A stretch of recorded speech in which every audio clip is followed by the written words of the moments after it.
We continue our series on mental health tonight here in Siouxland, and tonight we focus specifically on the family. That's right. KTIV's Taylor Deckard sat down with therapists who are working to strengthen family relationships and heal the effects of abuse and trauma. How does your family spend time together? Quality time with children impacts their mental health along with the parents. How is somebody doing in their relationships? How are they feeling about themselves?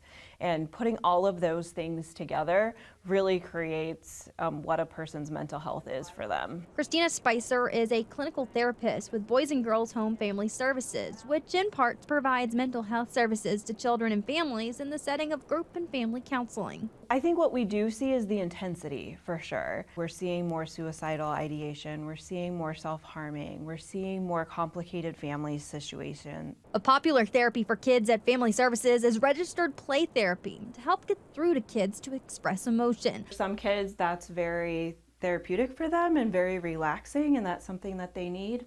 Group therapy could be an option, but is utilized less due to financial restrictions. I really wonder about adding more groups and making groups more accessible. There is some funding challenges that come with facilitating groups.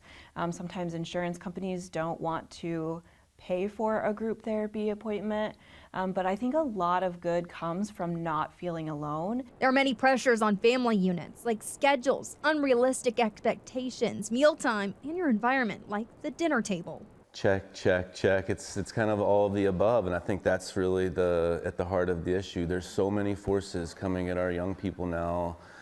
That's always been the case for every generation, but it's more. Ryan Allen of Lumen Therapy has been at the table during roundtable discussions on mental health. Folks that are stressed out themselves who experience trauma, like you can't hide what's inside. We can put on as adults the happy face and take our deep breath and try to act like everything's good when we're going about our lives. Having a personal wellness check came to light during the COVID-19 pandemic, impacting families negatively. We're trying to build back to something that maybe needed to be rebuilt anyway. Found that 1 in 14 children has a caregiver with poor mental health.